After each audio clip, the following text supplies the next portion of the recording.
syllogism not difficult anymore. Namaskar, Jai Jagannath, welcome to Q&A Hunter. Welcome to this YouTube channel. Today we will be discussing about the chapter syllogism. बार बार बहुत सारे students के यही सवालात आने लगे कि sir ये वाला जो चैप्टर है इसको पहले पढ़ाइए। क्यों? क्योंकि ये जो आने वाले एग्जामिनेशंस हैं, मान लीजिए वो आपका IBPS का RRB क्लर्क का हो, आपका स्केल 1 ऑफिसर का हो, या फिर आपका ग्रुप डी का जो पोस्टपोन्डेड एग्जामिनेशंस थे उन सब के बारे में हो, ये सभी एग्जाम्स में ये वाला एक ऐसा चैप्टर है जिसमें से क्वेश्चंस आने ही आने हैं। मैंने मान के चलिए कि इस चैप्टर में से क्वेश्चन वो सारे एग्जामिनेशंस में पूछे जाने वाले हैं। बट होता क्या है कि स्टूडेंट्स जो कंसेप्चुअली इस चैप्टर को क्लियर नहीं होते हैं वही डिफिकल्टी फेस करते हैं ये सारे चीज़ को सॉल्व करने में एग्जामिनेशन हॉल में।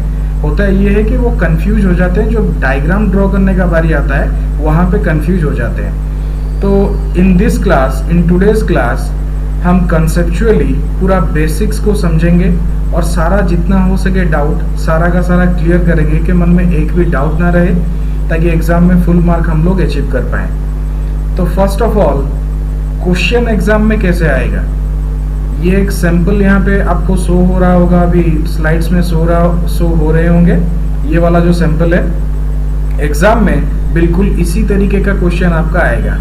डायरेक्शन गिवन है, इस डायरेक्शन में इतना सारा कुछ लिखा हुआ है, बट इसको समराइज करके सिंपल भाषा में समझेंगे कि लिखा क्या है। वो बोल रहा है कि यहाँ पे जो स्टेटमेंट दिया हुआ है, ये स्टेटमेंट हो सकता है, ये जो प्रैक्टिकली हम लोग रह रहे हैं, ये कॉमनली नोन फैक्ट्स जो हम बोलते हैं उसके साथ शायद ये मैच ना करे, तो उस पर मत जाइए। सिंपली स्टेटमेंट्स को देखिए, स्टेटमेंट जो गिवन है उसको देखिए और उसके बेसिस पे कौन सा कंक्लूजन यहाँ पे फॉलो कर रहा है और कौन सा कंक्लूजन फॉलो नहीं कर रहा है, वो वाला बस हमको आंसर निकालना है। ठीक है, तो स्टेटमेंट्स के ऊपर यहाँ पे बहुत ज़्यादा मतलब एम्फसाइज दिया जा रहा है। तो पहले समझेंगे कि ये जो सिलोजिज्म चैप्टर में ढेर सारा जो स्टेटमेंट्स दिया हुआ है, ये स्टेटमेंट्स कितने तरीके के होते हैं या फिर कौन सा चीज़ हमको जानना बहुत जरूरी है। मान लीजिए यहाँ पे मैं बोला स्टेटमेंट्स के बारे में, तो जितने सारे स्टेटमेंट्स हैं उन सबको अगर ओवरऑली समराइज करेंगे तो 4 इस तरीके का स्टेटमेंट है जो एग्जाम में बहुत ही ज़्यादा इंपॉर्टेंस कैरी करेगा। पहले तरीके का statement, the first type of statement we will be seeing in any question is all. मतलब स्टार्टिंग में वहाँ पे ऑल मेंशन रहेगा। ऑल ARB, A और B को मैंने एग्जाम्पल के तौर पे लिया हुआ है। यहाँ पे कैट हो सकता है, बैट हो सकता है, स्पाइडरमैन, सुपरमैन, कोई भी रह सकते हैं। ठीक है, उस पर कंफ्यूजन नहीं होना है। तो देखेंगे क्या कि स्टार्टिंग में क्या लिखा हुआ है, यहाँ पे ऑल स्टेटमेंट लिखा हुआ है। एक दूसरे तरीके का स्टेटमेंट जो रहता है वहां पे दिया होता है आपका सम ARB। सम माने कुछ, इसको मानना है।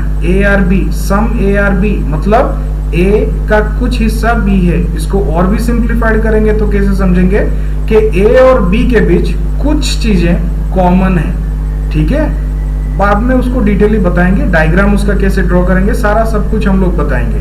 फिर जो थर्ड टाइप का आ रहा है वो लिख रहा है कि नो ARB, कोई भी A B नहीं है। फिर जो फोर्थ वन बोल रहे हैं कि मोस्ट इंपोर्टेंट टाइप है, वो बोल रहा है कि some A are not B। Some A माने A का कुछ हिस्सा, कुछ पार्ट, वो वाला हिस्सा B नहीं है। ये बस हम लोगों को वो बोल रहा है। ठीक है, नेक्स्ट स्लाइड पे चलते हैं। फर्स्ट वाला जो स्टेटमेंट है उसको समझने का और उसका डायग्राम ड्रॉ करने का कोशिश करेंगे। पहला वाला जो चीज दिया है आपको, देखिए यहाँ पे लिखा हुआ है क्या कि ऑल ARB। देखिए यहाँ पे उसका डायग्राम कैसे ड्रॉ करना है। ये जो छोटा वाला सर्कल हम लोग बनाए हैं, मान लीजिए इस सर्कल का जितना सारा चीज है अंदर वो सारा कुछ A है। तो ये वाला छोटा वाला सर्कल ये क्या है, हमारा A है। और ये जो बड़ा वाला सर्कल है, बड़ा वाला सर्कल हमारा क्या है, B है। तो इसको देखिए, अभी वो बोल रहा है ऑल ARB, मतलब मान लीजिए मैंने यहाँ पे A लिखा, इस A के अंदर जितना सारा चीज है ऑल A, ये क्या है, B है। मतलब ये सब कुछ B के अंदर जाएगा। इसीलिए हम लोग डायग्राम को इसी तरह से बनाए हैं, जितना सारा भी A है वो सारा कुछ B के अंदर ही रहेगा। डायग्राम में से हो सकता है कोई बच्चा पूछता है कि सर मैं थोड़ा A को छोटा बना दिया, A का सर्कल, और बी थोड़ा बड़ा बना दिया। अरे भाई ये भी सही है, यहाँ पे भी ये जितना सारा ए है वो सारा का सारा कहाँ पे रह रहा है, बी के अंदर ही रह रहा है। मान लीजिए कोई बोल रहा है कि सर मैं थोड़ा ए बड़ा बना दिया हूँ और ऐसे लिखा हूँ, ऐसे ड्रॉ किया हूँ। अरे भाई ये भी सही है, यहाँ पे भी जितना सारा ए है तुम्हारा कहाँ पे है, बी के अंदर ही है। तो ये जो ऑल ए आर बी, ये जो 3 टाइप्स के हम डायग्राम यहाँ पे ड्रॉ किए, सारा का सारा हमारा सही है। अगर स्टेटमेंट में गिवन है कि ऑल ए आर बी, तो फिर डायग्राम्स हम ऐसे बना सकते हैं। ठीक है, फिर जो सेकेंड वाला स्टेटमेंट हम बोले थे, सम ए आर बी, यहाँ पे देखिए सम ए आर बी वो बोल रहा है, सम मतलब कुछ, ए का कुछ हिस्सा बी है। इसको और भी अगर सिंप्लीफाइड वे में बताएंगे तो क्या होगा कि ए और बी का जो हिस्सा है, मतलब ए और बी में कुछ चीजें हैं जो बिल्कुल कॉमन है। यहाँ पे डायग्राम आप लोग देखिए, जो डायग्राम हम लोग ड्रॉ किए हैं, यहाँ पे देखिए ए वाला जो डायग्राम ड्रॉ किए, यहाँ पे जो ए वाला डायग्राम ड्रॉ किए, यहाँ पे ए और बी, इन ए बी के बीच क्या है, कुछ चीजें कॉमन है। मतलब ये वाला जो पोर्शन या फिर हिस्सा है ये ए में भी आता है, और ये वाला जो पोर्शन और हिस्सा है वो बी के अंदर भी आता है। तो ए और बी दोनों में कॉमन रहेगा। तो फिर सम ए आर बी मतलब कुछ ए बी है। तो इसको और भी सिंप्लीफाइड तरीके से हम लोग कैसे समझे कि ए और बी में कुछ चीजें कॉमन रहेंगी। ठीक है, तो एग्जाम में क्या करता है, कभी कभी बच्चों को कंफ्यूज करने के लिए पूछता है, सम नहीं दिया होगा, वहां पे दिया होता है at least some A are B. कुछ बच्चे सोचते हैं कि ये कुछ अलग ही चीज है। नहीं, एब्सोल्युटली नॉट। यहाँ पे at least some A are B अगर बोल रहा है तो भी उसका मतलब वो बोल रहा है कि ए का थोड़ा सा भी हिस्सा क्या है, बी है। तो इसका मतलब वही तो हुआ कि ए और बी के अंदर कुछ तो कॉमन है। फिर बोल रहा है कि मोस्टली ए आर बी, अगर वहां पे मोस्टली भी लिखा है तो भी हम समझेंगे कि हाँ ए और बी में कुछ तो कॉमन है। फिर ऑलमोस्ट ए आर बी, ऐसा भी कभी कभी पूछता है। तो अगर ऑलमोस्ट ए आर बी पूछ रहा है तब भी आप मान के चलिए कि ये ए और बोल रहा है ऑलमोस्ट, माने 100% नहीं, फिर भी ऑलमोस्ट बी है। मतलब अब भी हम जान रहे हैं कि ए और बी के अंदर ये वाला कुछ हिस्सा कॉमन है। क्लियर है। फिर बोल रहा है कि जनरली ए आर बी, वो से भी बोलता है कभी कभी कोई क्वेश्चन में, तो वो भी आप मान के चलिए कि ए और बी के बीच कुछ कॉमन है। तो अगर क्वेश्चन में कंफ्यूज करने के लिए, एग्जामिनेशन में अगर क्वेश्चन में ऐसा कुछ दिया होता है कि एटलीस्ट सम या फिर मोस्टली या फिर ऑलमोस्ट या फिर जनरली, तो ये आप मान के चलो कि वहां पे भी हम इसको समझेंगे कि ये सम का क्वेश्चन हम लोगों को दिया हुआ है। ठीक है, नेक्स्ट चलेंगे। थर्ड टाइप ऑफ स्टेटमेंट हम लोग बोले थे, तो थर्ड टाइप ऑफ स्टेटमेंट जब बोले थे हम लोग, क्या वहां पे लिखा था, नो ए आर बी। वहां पे हम क्या बोले थे कि नो ए, कोई भी ए बी नहीं है। तो इसका डायग्राम हम एक्चुअली ऐसे बनाएंगे। यहाँ पे देखिए ये हमारा ए रहा टोटल, इसके अंदर ये जो सर्कल है इसके अंदर जितना सारा भी चीज है वो ए है। यहाँ पे बी वाला सर्कल, इसके अंदर जितना सारा चीज है वो बी है। तो बोल रहा है कि कोई भी ए बी नहीं होगा, इसीलिए इसको और भी सिंप्लीफाइड करने के लिए हम लोग देखिए यहाँ पे एक सिंपल लाइन ड्रॉ किए हुए हैं। तो इस लाइन का मतलब क्या यूजुअली है, इस लाइन का सिंपली एक ही मतलब हम लोग यहाँ पे डिफाइन कर रहे हैं कि ए और बी के अंदर कोई भी चीज कॉमन नहीं है, इसलिए यहाँ पे ऐसे हम लाइन ड्रॉ किए हैं। मान लीजिए ये मेरा ए है, मैं सिंपली यहाँ पे और एक लाइन ड्रॉ कर रहा हूँ और यहाँ पे मैं अपना बी को लिख रहा हूँ। मतलब ए और बी के बीच कुछ भी चीज कॉमन नहीं है। इसको अगर कंफ्यूज आपको एग्जाम में करने के लिए एग्जामिनर चाहे तो वैसा भी लिख सकता है, not a single A is B. यहाँ पे क्या समझेंगे कि नॉट ए सिंगल ए, कोई एक भी ए बी नहीं है, या फिर नन ए इज बी, ऐसा कुछ भी लिखे तो आप ये जान के चलिए कि डायग्राम हम लोगों को ऐसा ही ड्रॉ करना है। ये रहेगा मेरा A part, no A is B, मतलब यहाँ पे एक एरो हम देंगे और लाइन ड्रॉ करेंगे, और सॉरी एरो नहीं लाइन ड्रॉ करेंगे और इसको बी लिखेंगे। मतलब इन दोनों के बीच भी कोई भी चीज कॉमन नहीं रहेगा। ठीक है, अभी जो फोर्थ टाइप का स्टेटमेंट हम लोग बोले थे कि और एक टाइप का भी स्टेटमेंट है, उसको देखेंगे। वो वाला स्टेटमेंट जो यहाँ पे लिखा हुआ है कि सम ए आर नॉट बी। याद कीजिए, हम एक जो स्टार्टिंग में स्टेटमेंट बोले थे वहां पे क्या लिखा था कि all A are B. Clear है, तो ऑल ए आर बी में हम क्या किए थे, मान लीजिए ये हमारा ये जो सर्कल है ए है, ये सारा का सारा बी के अंदर जब रहेगा ऐसे, तब हम इसको क्या बोले थे, ऑल ए आर बी, माने पूरा का पूरा हमारा ए बी के अंदर यहाँ पे है। अभी देखिए यहाँ पे बोल रहा है some A are not B. मान लीजिए ये मेरा एक सर्कल है, ठीक है, इसके अंदर जितने सारे चीजें हैं वो मेरा सब का सब ए है, तो सम ए मतलब थोड़ा सा एक पार्ट, मान लीजिए ये वाला हिस्सा जिस पे मैं हैचिंग लाइन ड्रॉ कर रहा हूँ, ये पार्ट क्या है, सम पार्ट ऑफ ए। तो सम पार्ट ऑफ ए, या फिर उसको जो सिंप्लीफाइड वे में लिखा है some A are not B. हम लोग पहले बोले थे अगर लिखेंगे कि ए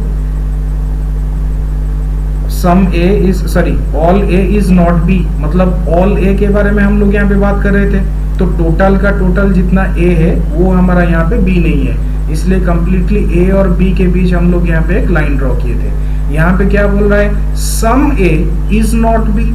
मान लीजिए यहाँ पे मेरा बी है, तो अभी बोल रहा है some A is not B, तो सम माने कितना, ये वाला जो छोटा सा हिस्सा हम लोग चूज किए हैं, हम बोल रहे हैं कि ये वाला हिस्सा बी नहीं है। जहां पे हम नॉट यूज कर रहे हैं वहां पे उसको मतलब आइडेंटिफाई करने के लिए हम लोग ये लाइन ड्रॉ कर रहे हैं उस हिस्से में।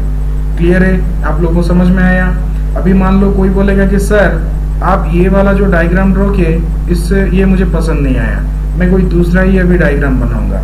मान लीजिए वो बोल रहा है कि अभी मान लीजिए सर ये मेरा ए वाला पोर्शन है और आप छोटा सा बनाए, मैं बोल रहा हूँ कि ये सम ए है और ये बी नहीं है, तो मैं ऐसे क्या करूंगा, यहाँ से बी की तरफ एक लाइन ड्रॉ करूंगा। ये वाला हैच पोर्शन वो बोल रहा है कि मेरा बड़ा वाला हिस्सा ये ए नहीं है। This one diagram is also correct, क्योंकि हम यहाँ पे सम बोले हैं, तो ए के अंदर टोटल जितना सारा एरिया है वो टोटल ए है, माने ऑल ए है, उसका कोई भी हिस्सा, सम हिस्सा, कुछ हिस्सा, उसको हम बोल रहे हैं is not B. So I hope that you people have learned the basics how to draw the diagram out of the statements. अभी चेक करेंगे वो वाला जो सैंपल क्वेश्चन हम लोग दिखा रहे थे कि एग्जाम में आएगा इसी टाइप का क्वेश्चन। अभी चलिए उसी क्वेश्चन के तरफ चलते हैं और देखते हैं जितना डायग्राम हम सीखे स्टेटमेंट को लेके कैसे डायग्राम ड्रॉ करना है, उस हिसाब से हम लोग कर पा रहे हैं कि नहीं कर पा रहे हैं। ठीक है, तो देखिए यहाँ पे यूजुअली आपको एग्जाम में ऐसे दिया रहेगा क्वेश्चंस, और ये क्वेश्चंस में आपको डायरेक्शन दिया जाएगा। जो मैं बोला कि ऑल ए आर डायरेक्शन को इतना ज़्यादा कुछ सोचना नहीं है, आप बस स्टेटमेंट को देखिए और कंक्लूजन उस हिसाब से देखिए कि कौन सा फॉलो कर रहा है और फॉलो नहीं कर रहा है। अभी रुक जाइए, यहाँ पे थोड़ा सा डायग्राम ड्रॉ करेंगे तो स्क्रीन से मैं अपने आप को हटा लेता हूँ। चलिए अब यहाँ पे देखते हैं। यहाँ पे देखिए फर्स्ट चीज जो हम लोगों को करना है, यहाँ पे हम लोगों को डायग्राम ड्रॉ करना है अकॉर्डिंग टू द स्टेटमेंट। फिर उस डायग्राम को देख के हम डिसाइड करेंगे कि कौन सा कंक्लूजन फॉलो कर रहा है और कौन सा कंक्लूजन फॉलो नहीं कर रहा है, क्योंकि स्टेटमेंट और कंक्लूजन के बाद हम लोगों को गिवन है ऑप्शन आई 2i ऐसे करके 5 ऑप्शन है। वहां पे बोल रहा है, एक फर्स्ट में लिखा है क्या, कंक्लूजन 1 फॉलो। क्या कंक्लूजन 1 फॉलो कर रहा है, हमको ये चेक करना है। फिर लिखा है कंक्लूजन 2 फॉलो, क्या कंक्लूजन 2 फॉलो कर रहा है ये देखना है। बोथ कंक्लूजन 1 एंड 2 फॉलो, या फिर हमारे दोनों जो कंक्लूजन 1 एंड 2 है दोनों ही फॉलो कर रहे हैं, या फिर आइदर कंक्लूजन 1 और 2 फॉलो, और दिया हुआ है कि नन ऑफ द अबव, इनमें से कोई भी नहीं यहाँ पे वैलिड हो पा रहा है। तो देखेंगे फर्स्ट ऑफ ऑल, तो फर्स्ट जो स्टेटमेंट हम लोगों का यहाँ पे दिया है, देखिए लिखा है ऑल ए आर बी। जैसे कि पहले हम लोग डायग्राम ड्रॉ किए हैं, ये मान लीजिए मेरा ए है, सो वो बोल रहा है कि ऑल ए आर बी मतलब पूरा का पूरा जो मेरा ए है वो किसके अंदर है, बी के अंदर है, तो ऑल ए आर बी। ठीक है, डायग्राम कंप्लीट हुआ। स्टेप बाय स्टेप जाएंगे। फिर देखिए बोल रहा है कि ऑल बी आर सी, माने जो टोटल मेरा बी है सारा का सारा किसके अंदर जा रहा है, सी के अंदर जा रहा है। ये वाला हिस्सा टोटल अभी मेरा बी था, तो बी अकॉर्डिंगली अभी किसके अंदर जा रहा है, सी के अंदर जा रहा है। फिर और एक स्टेटमेंट दिया हुआ है, वो बोल रहा है कि सम सी आर डी। सम देखिए यहाँ पे टर्म यूज हो गया कि सम सी आर डी, माने कुछ सी डी है। यहाँ पे मैंने ऐसा एक डायग्राम ड्रॉ किया और इसको मैंने यहाँ पे डी दिया, क्योंकि वहां पे दिया है सम पार्ट। मैंने बोले थे इन दोनों में कुछ कॉमन रहेगा। ये वाला हिस्सा जिसको मैंने हैच किया वो वाला आप देखिए, सम सी आर डी, ये वाला हिस्सा सी का भी है, ये वाला हिस्सा डी का भी है, मतलब सी और डी के बीच में कुछ ऐसा चीज रह रहा है जो कॉमन है, तो डायग्राम हमारा एब्सोल्युटली करेक्ट है। देखिए इसी जगह पे कोई कोई स्टूडेंट मुझे पूछ सकते हैं कि सर आप तो डायग्राम ऐसे बनाए पर मैं कुछ दूसरी तरीके का डायग्राम बना रहा हूँ। मान लीजिए फॉर सपोज पहला वाला दिया था क्या, ऑल ए आर बी, ये मेरा ए था, आपके साथ सही है मेरा डायग्राम, ये हमारा बी हो गया, ऑल ए आर बी। फिर बोल रहा है ऑल बी आर सी, तो सारा का सारा बी मेरा आ रहा है सी के अंदर आ रहा है, ये भी सही है। फिर बोल रहा है कि सम सी आर डी, तो मैं क्या करूंगा अभी ए से यहां से ड्रॉ कर लूंगा, ये मेरा डी है, तो ये वाला भी तो कॉमन पार्ट आ रहा है, तो इन दोनों में से सही क्या होगा। याद रखिए यहाँ पे आप कोशिश करेंगे जितना कम से कम ओवरलैपिंग हो, ठीक है, वो एक रूल आप मान के चलिए कि मिनिमम ओवरलैपिंग रूल हो सकता है, मान के चलिए, तो वहां पे कोशिश करना है कि कितना कम से कम ओवरलैप हो। तो इस जगह पे अगर हम लोग यहाँ पे देखिए, यहाँ पे कितने जगह पे ओवरलैप कर गया है, ठीक है, पर यहाँ पे एक ही जगह पे कर रहा है, so this type of diagram will be correct, ठीक है। चलिए अभी हम इसको इरेज कर रहे हैं ये वाले पार्ट को।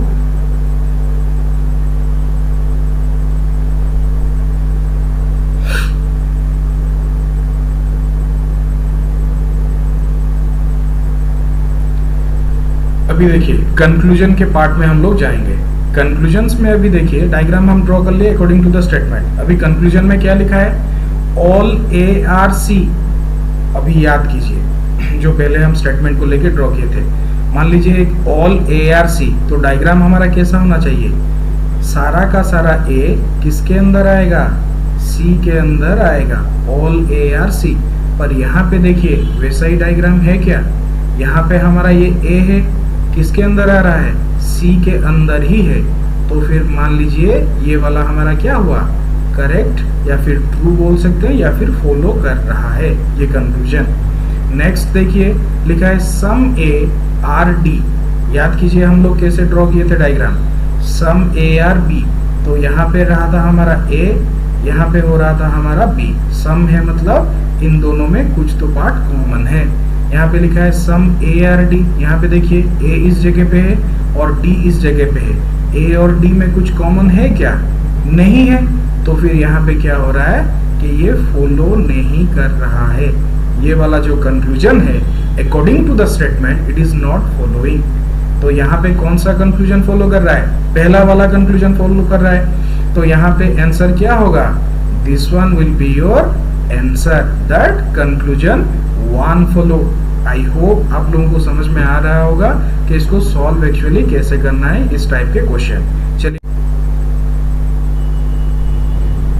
चलिए यहाँ पे देखिए ये वाला जो क्वेश्चन है इसको अभी सॉल्व करेंगे हम लोग। यहाँ पे दिया हुआ है कि सम केट आर हेड, तो देखिए यहाँ पे सम पहले मेंशन किया हुआ है, सम केट, मान लीजिए केट को हम सी लिख रहे हैं, तो बोला है कि some cat are head, some use हुआ है, मतलब यहाँ पे इन दोनों के बीच कुछ चीज कॉमन रहेगा। यहाँ पे जो एच लाइन हम ड्रॉ किए इसके हिसाब से हम इंडिकेट किए। फिर बोल रहा है कि सम हेड आर मेट, कुछ हेड मेट है, मतलब हेड और मेट के बीच कुछ पार्ट कॉमन रहेंगे, ये वाला हिस्सा मान लीजिए।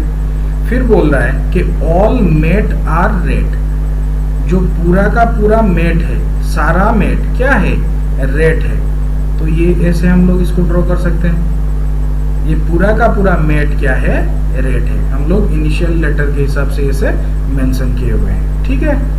तो अकॉर्डिंग टू द स्टेटमेंट हम डायग्राम अभी कंप्लीट कर चुके हैं। Now we have to check that which conclusion is actually following. तो फर्स्ट कंक्लूजन में गिवन क्या है, सम मेट आर केट। यहाँ पे देखिए सम टर्म यूज किया है, हम यूजुअली बोल चुके हैं कि अगर सम वाला टर्म यूज हो रहा है मतलब डायग्राम कैसे रहेगा, हम लोग पहले भी बताएं, सम ए आर बी, मतलब ये वाला हिस्सा दोनों के बीच में कुछ कॉमन रहेगा। यहाँ पे किसके बीच में बोल रहा है, मेट और केट के बीच में बोल रहा है, तो केट यहाँ पे आपका ये वाला सर्कल केट है, मेट ये वाला सर्कल है, तो इन दोनों सर्कल के बीच कोई भी हिस्सा कॉमन आ रहा है क्या, नहीं आ रहा है, तो फिर ये वाला कंक्लूजन क्या हो रहा है, फॉलो नहीं कर रहा है या फिर रॉन्ग हो गया, ठीक है। फिर कंक्लूजन 2 के तरफ चलते हैं। कंक्लूजन 2 में अभी गिवन है ऑल कैट आर रेड। अभी याद कीजिए all A are B diagram हम लोग कैसे ड्रॉ कर रहे थे, this one is A and this one is B, माने पूरा का पूरा ए आपका बी के अंदर आ रहा था, तभी हम बोल रहे थे ऑल ए आर बी। पर यहाँ पे क्या हुआ, ऑल कैट आर रेड। देखिए तो ऑल कैट, कैट ये वाला हिस्सा रहा हमारा कैट, रेड के अंदर है क्या, नहीं है, तो फिर यहाँ पे ये स्टेटमेंट 2 भी हमारा फॉलो नहीं कर रहा है। तो फिर देखिए कौन सा भी option out of those 5 option सही रहेगा हमारा। कंक्लूजन 1 फॉलो, कंक्लूजन 2 फॉलो, इनमें से तो नहीं हो रहा है। तो फाइनली एक लास्ट में दिया हुआ है नन ऑफ दी अबव, इनमें से कोई भी नहीं। तो यहाँ इस केस पे हमारा आंसर क्या होगा, none of the above. Clear है। तो फिर और एक क्वेश्चन हम सॉल्व करेंगे, फिर देखेंगे आप लोग पूरी तरह से इसको समझ पाए हो के नहीं। नेक्स्ट क्वेश्चन यहाँ पे देखिए, यहाँ पे नेक्स्ट क्वेश्चन में पूछ रहा है, वहीं पे डायरेक्टली हम लोग स्टेटमेंट के पास जाएंगे। तो स्टेटमेंट में यहाँ पे बोल रहा है आपको ऑल लायंस आर टाइगर। तो यहाँ पे डायग्राम कैसे ड्रॉ करेंगे, मान लीजिए ये मेरा लायन रहा, तो वो बोल रहा है सारा का सारा लायंस, जितने सारे भी लायंस है वो क्या है, टाइगर है। तो ऐसे हमारा डायग्राम सही है, ठीक। उसके बाद बोल रहा है सम टाइगर आर एलिफेंट, तो कुछ टाइगर एलिफेंट है। तो ये हैचिंग लाइन हम लोग ड्रॉ की, मतलब टाइगर और एलिफेंट्स के बीच हमारा कोई एक पार्ट कॉमन रह रहा है। फिर पूछ रहा है कि सम एलिफेंट आर बर्ड्स, एलिफेंट्स और बर्ड्स के बीच क्या होगा, कॉमन पार्ट रहेगा। तो डायग्राम हमारा ऐसा ही ड्रॉ हुआ अकॉर्डिंग टू द स्टेटमेंट। अभी कंक्लूजन के पास चलेंगे, कंक्लूजन में चेक करेंगे कि कौन सा statement according to the statement, कौन सा कंक्लूजन एक्चुअली हमारा फॉलो कर रहा है। तो कंक्लूजन में देखिए वो बोल रहा है कि सम बर्ड्स आर टाइगर, यहाँ पे चेक कीजिए बर्ड यहाँ पे है, ये वाला सर्कल, टाइगर यहाँ पे है। तो इन दोनों के बीच कोई कुछ भी चीज कॉमन है क्या, कॉमन नहीं है। अगर सम बर्ड्स आर टाइगर तो कैसे डायग्राम होता, ये वाला मान लीजिए बर्ड होता, ये वाला मान लीजिए हमारा टाइगर होता। तो बर्ड्स और टाइगर इन दोनों के बीच कोई एक कॉमन चीज होता, तो उस जगह पे हम बोलते थे कि ये डायग्राम सही है, या फिर सम बर्ड्स आर टाइगर ये सही है। पर यहाँ पे देखिए टाइगर तो यहाँ पे है और बर्ड यहाँ पे है, तो इन दोनों के बीच कुछ कॉमन है क्या, कॉमन कुछ भी नहीं है। तो फिर इसको क्या बोलेंगे कि ये कंक्लूजन फॉलो नहीं कर रहा है। फिर चलेंगे नेक्स्ट वाले कंक्लूजन पे, वो बोल रहा है कि सम लायन आर एलिफेंट। आप चेक कीजिए लायन कहाँ पे है, ये वाला सर्कल हम लोगों का लायन है, ये वाला टोटल बड़ा सा सर्कल जो है ये हम लोगों का एलिफेंट है। बट फिर भी लायन और एलिफेंट इन दोनों में कुछ भी कॉमन है क्या, कॉमन नहीं है। तो फिर ये वाला भी स्टेटमेंट हम लोगों का क्या हो गया, फॉल्स हो गया, या फिर ये भी फॉलो नहीं कर रहा है। ठीक है। तो यहाँ पे भी दोनों जो कंक्लूजन है हमारे फॉलो नहीं कर रहे हैं। तो फिर इस जगह पे हम क्या ऑप्शन चूज करेंगे, none of the above. I hope आप लोगों को समझ में आ गया होगा।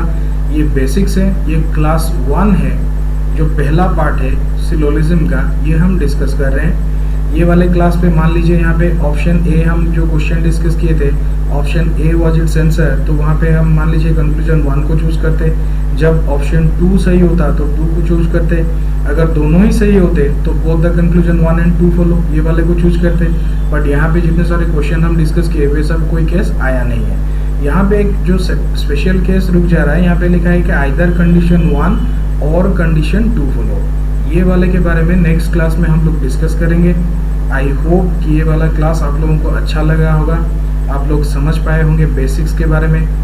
So thank you all of you. हमारे Q&A हंटर चैनल को जितना हो सके उतना ज़्यादा लाइक कीजिए, सब्सक्राइब कीजिए और बेल आइकन को जरूर दबाइए, सो दैट कि इसके जो नए क्लासेस या फिर नए क्लासेस जो हम अपलोड करेंगे वो सब और सारे का नोटिफिकेशन आप पा पाएँ और आप क्लास आराम से कर पाएँ। Thank you all of you, thank you everyone.